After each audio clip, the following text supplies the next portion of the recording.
Bonjour, nous allons continuer notre révision sur la topologie dans les espaces vectoriels normés et on va vous proposer cet exercice qui est un exercice très classique. Je vais vous lire l'énoncé de l'exercice. Donc le titre de l'exercice c'est la densité de GLN de C dans MN de C. GLN de C, je rappelle, c'est l'ensemble des matrices inversibles de C. Donc soit E égale Mn de C, c'est-à-dire l'ensemble des matrices carrées d'ordre n à coefficient dans C.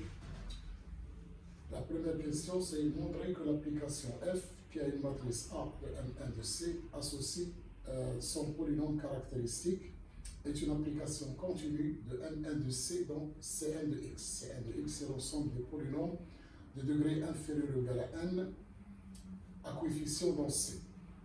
Montrer que GLN de C est dense dans Mn de C. Troisième question, en utilisant bien sûr ces résultats, on va montrer que le polynôme caractéristique de A fois B est égal au polynôme caractéristique de B fois A pour toute matrice AB de Mn de C. Donc, vous mettez la vidéo en mode pause, vous essayez de faire l'exercice tout seul avant de voir la correction. Maintenant, on va passer à la correction.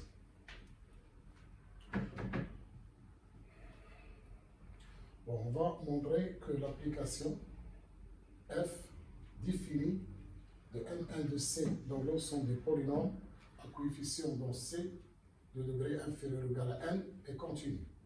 Donc, soit f, l'application de Mn de C, donc Cn de x, qui a une matrice A, lui associe le polynôme caractéristique en A. Donc, je vais rappeler que ça veut dire le polynôme caractéristique. C'est A en x, c'est le déterminant de xi moins A.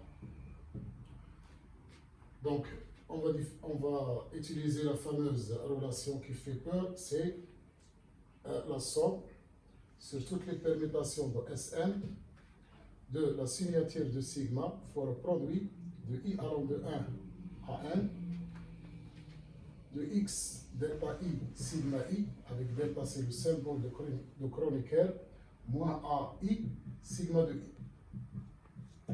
Donc c'est ça la définition du polynôme. Donc on remarque dans cette expression que les coefficients du polynôme caractéristique, ce sont des polynômes en les coefficients de A. Et les fonctions polynômes en les coefficients de A sont continues. C'est-à-dire c'est une application qui est continue de Mn de C dans R. Donc, je vais écrire ça. C'est-à-dire que f de A, ce n'est autre que la somme de Fi en A, Fi de A, de Xi. Bien sûr, I allant de 0 jusqu'à n. Donc ça, c'est bien un élément de Cn de x. Mais c'est quoi les Fi? C'est-à-dire les fonctions composantes de f. On sait que si on veut développer, par exemple, ce polynôme, on connaît les premiers termes du polynôme caractéristique, c'est-à-dire que déterminant de xi moins a, je sais qu'il est égal à xn moins la trace de a, qui est la somme de a, i allant de 1 jusqu'à n, xn moins 1, plus d'autres polynômes jusqu'à le déterminant de a jusqu'à le déterminant de a. Donc, par exemple, ici, Fn, c'est quoi? Fn, c'est l'application de Mn de C dans R. Fn, c'est l'application de Mn de C dans R qui a une matrice A, lui associe 1. Par exemple, Fn-1, c'est quoi? C'est la matrice de Mn, c'est l'application de Mn de C dans R, N de C dans R, qui a une matrice A associe la somme des coefficients AI, les polynomiales, et ainsi de suite. Donc les composantes, les Fi, sont des applications continues. Donc toutes les Fi, ce sont des applications continues de Mn de C, dans R. C'est-à-dire qu'il y a A associe FI en A. Sont continus puisqu'ils sont polynomiales. Ils sont polynomiales en les coefficients de A. Donc, puisque les FI sont continus, l'application f de M1 de C dans Cn de X est une application continue. Donc ça, on a utilisé uniquement le cours. Donc la deuxième question, on va montrer que GL1 de C est dense dans M1 de C. Bon, je vais vous donner un exemple en dimension 2 pour bien comprendre cette notion de fonction polynomiale. Bon, si je considère l'application, pour mieux comprendre, si je considère l'application f de M2 de C, donc C2 de X, qui est une matrice A, associe le polynôme caractéristique de A, qui est bien sûr déterminant de xi moins A. Bon, donc si je considère par exemple A égale A, B, C, T, une matrice, je sais que le polynôme caractéristique de A, ce n'est autre que x carré moins A plus D, qui est la trace de X, plus déterminant de A, qui est AD moins BC, qui est AD moins BC. C'est ça le polynôme caractéristique. Dans ce cas ici, je peux écrire xi de A de X dans la base de C2 de X. Donc ce n'est autre que 1 fois E2, voilà, plus moins A plus D fois E1, plus AD moins BC fois E0. Avec bien sûr, E0 c'est le polynôme 1, E1 c'est le polynôme X, E2 c'est le polynôme X carré. Et les fonctions F2, par exemple, ici F2 c'est l'application de M2 de C, dans C2 de X, qui a une matrice A, lui associe 1. F1, c'est l'application de M2 de C dans C2 de X, qui a A, fait associer moins A plus D. Et F0, c'est l'application qui a A, fait associer AD moins BC. Et on voit bien que ces applications sont polynomiales. Donc ils sont continues de M2 de C pardon, ici R. Ou C. Dans ce cas, c'est C. Ces applications, elles sont continues, puisqu'elles sont polynomiales en les coefficients de A. Donc, les fonctions composantes sont continues. Donc, l'application qui a A fait associer le déterminant de x et moins A, qui est le polynôme caractéristique, est continu. Donc, ça, c'est juste un exemple pour bien visualiser la situation. Donc, on va passer maintenant à la deuxième question. On va montrer que GL1 de C, c'est-à-dire l'ensemble des matrices inversibles, est dense dans l'ensemble des matrices carrées d'ordre n à coefficient dans C. C'est-à-dire, on doit prendre une matrice A appartenant à N de C et on doit trouver une suite AP, P appartenant bien sûr à N, telle que la limite de AP de cette suite lorsque P tend vers l'infini égale à 1. Donc c'est ça la définition de la densité. Bon, si on prend A de M1 de C, je sais que le polynôme caractéristique en A, il est égal déterminant de A moins xi ou bien xi moins A. Bon, xi moins 1, on fait la définition actuelle, c'est déterminant de xi moins 1. Moins. Est un polynôme qui appartient à Cn de x. C'est un polynôme qui appartient à Cn de x et il a un nombre de racines fini. Un nombre de racines qui est au plus égal à n. Au plus égal à n. Égal à petit n qui est la dimension de l'espace. Est égal à n. Donc, je dois trouver, il existe un rang P0 à partir duquel, pour tout P supérieur strictement à P0, déterminant de A moins 1 sur P fois I différent de 0. Sinon, ce polynôme déterminant de A moins xi aurait une infinité de racines. Et je vais m'intéresser, donc ça veut dire qu'à partir de rho, pour P supérieur strictement à P0, la matrice A indice P qui est égale à A moins 1 sur PI est inversible. Pour tout P supérieur strictement à P0, cette suite de matrices est inversible.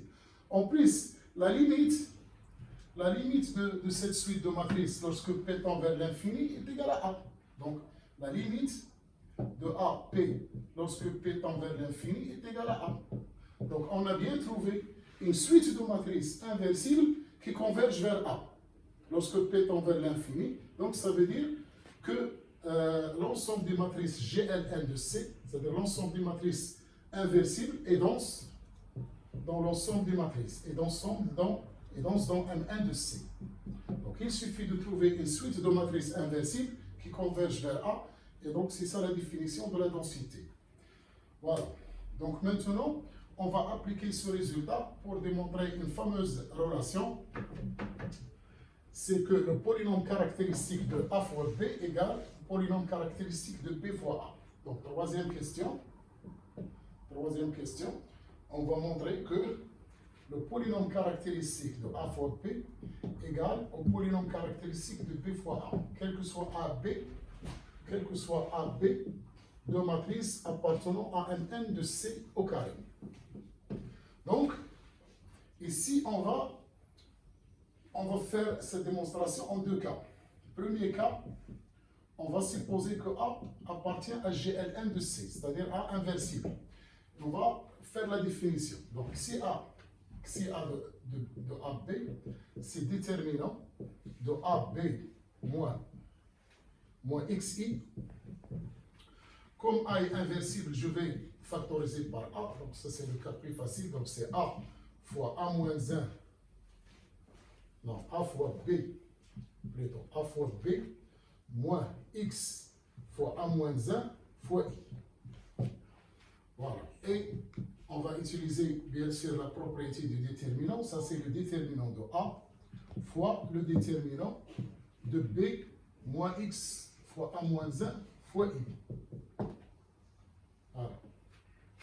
Et bien sûr, comme la multiplication est commutative dans C, donc déterminant de B moins X A moins 1 fois I fois déterminant de A. Et je fais maintenant entrer ça.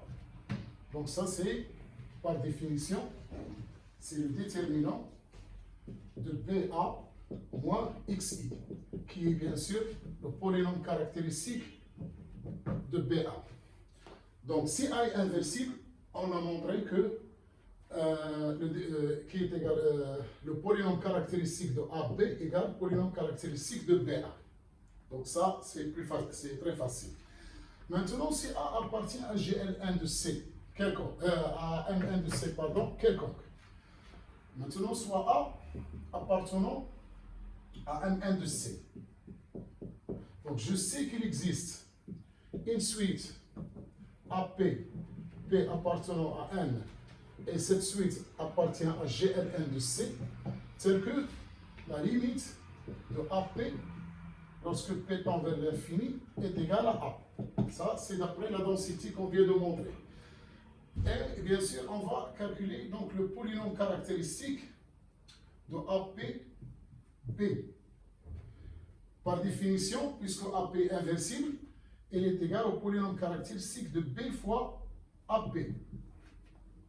Et maintenant, on va faire la propriété de la continuité de déterminant. Ça, c'est le déterminant de AP B moins XI égale déterminant de B AP moins XI.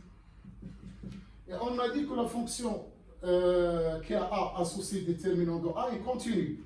Et la suite AP B moins XI tend vers, lorsque P tend vers l'infini, tend vers AP moins XI.